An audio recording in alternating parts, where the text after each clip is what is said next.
गुरुर्ब्रह्मा गुरुर्विष्णु गुरुर्देवो महेश्वरः गुरुर्साक्षात् परब्रह्म तस्मै श्री गुरुवे नमः। ओम शांतिः शांतिः शांतिः ओम।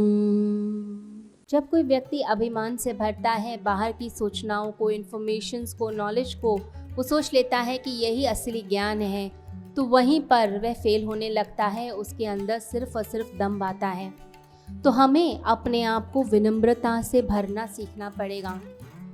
ये जो विनम्रता है ये आती है जब हम सच्चे हृदय से गुरु के चरणों में जुड़ते हैं, गुरु की शिक्षाओं का पालन करते हैं, जैसा गुरु बताते हैं वैसा जीवन अपनाते हैं, वैसी जीवन शैली हमारी हो जाती है।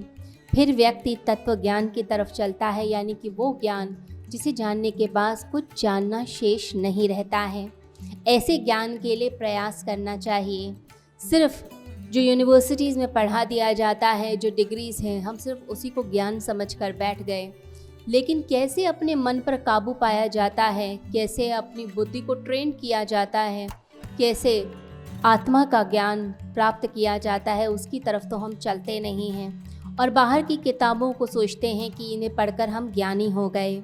तो अपने भीतर उतरिए, अपने आप को परमात्मा से जोड़िए। रोज़ रोज़ कनेक्ट होना, यानी कि रोज़ ध्यान करना, रोज़ अकेले में शांति में बैठना। जो अपने साइलेंस में रहना सीखता है, परमात्मा से जुड़ना सीखता है, ध्यान में बैठता है, आत्मचिंतन करता है, वो अपनी आत्मा का उत्थान करता है।